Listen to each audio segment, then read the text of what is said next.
Hello दोस्तों, नमस्कार। स्वागत है आपका आज की इस वीडियो में। आज की इस वीडियो में बताने वाले क्लास 9th की प्रश्नवाली 4.3 का क्वेश्चन नंबर 2। ठीक है, इससे पहले के वीडियो अगर नहीं देखे तो जाके प्लेलिस्ट में देख सकते हैं, जो कि क्वेश्चन नंबर 1 का हल कर चुका हूँ। ठीक है, तो चलिए आज के इस वीडियो में हम शुरू करते हैं। क्वेश्चन नंबर 2 कर रहा है, बिंदु 2,14 से होकर जाने वाले दो रेखाओं के समीकरण लिखिए। इसी प्रकार कितनी रेखाएं हो सकती है और क्यों। ठीक है, तो चलिए इसको हल कर लेते हैं।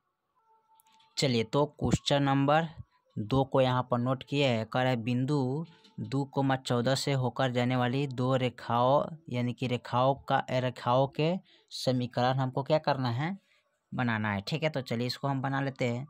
तो यहाँ पर सिर्फ पूछा है 2। ठीक है, तो यहाँ पर लिख सकते हैं 4x माइनस का y बराबर। ठीक है, अब 4 माइनस का y बराबर माइनस का 6 लिख सकते हैं। ठीक है, चलिए उसके बाद क्या कर सकते हैं, यहाँ पर दूसरा लिखेंगे 8x माइनस का y बराबर 2। ठीक है, यदि सिर्फ 2 ही पूछा है, या इसको भी कर सकते हैं। यहाँ पर लिखेंगे x प्लस वाई बराबर, अब 14 दो कितना होता है 16, तो यहाँ पर लिखेंगे 16।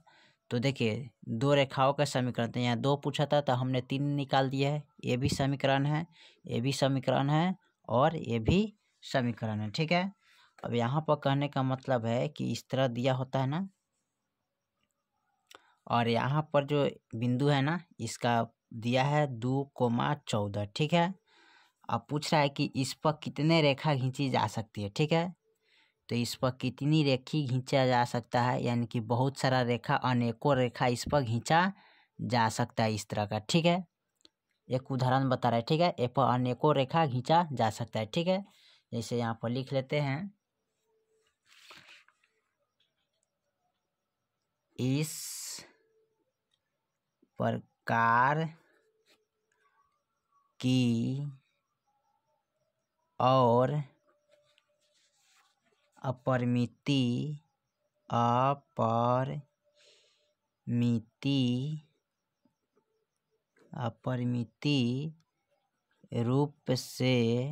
रूप से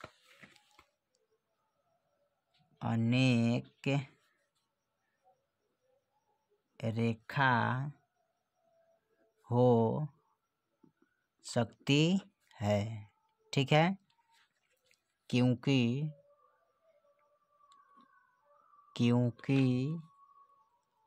एक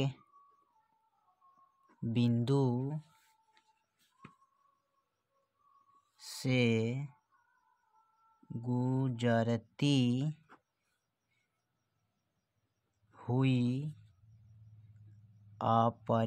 अनेक रेखाएं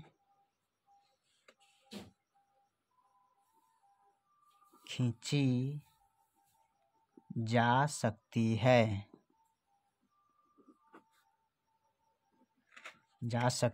है। ठीक है, चलिए तो इनका उदाहरण हो गया, यानी कहने का मतलब है जो कि यहाँ पर जो पूछा है ना रेखा, इस पर अनेकों रेखा खींची जा सकती है। इस प्रकार की और अपरिमित रूप से अनेक रेखा हो सकती है, क्योंकि एक बिंदु से गुजरती हुई अपरिमित रूप से अनेक रेखाएं खींची जा सकती है। यानी कि कहने का मतलब है जो परिमिति है ना, यहाँ पर अनेकों रेखा खींचा जा सकता है। ठीक है, चलिए अब क्वेश्चन नंबर हम 3 को देखते हैं। 3 में क्या कह रहा है, चलिए क्वेश्चन नंबर 3 में कह रहा है, यदि बिंदु 3,4 समीकरण 3y बराबर ax प्लस 7 के आलेख परिस्थिति है तो a का मान ज्ञात कीजिए। ठीक है, तो चलिए इसमें a का मान ज्ञात करना है। चलिए इसको हल कर लेते हैं।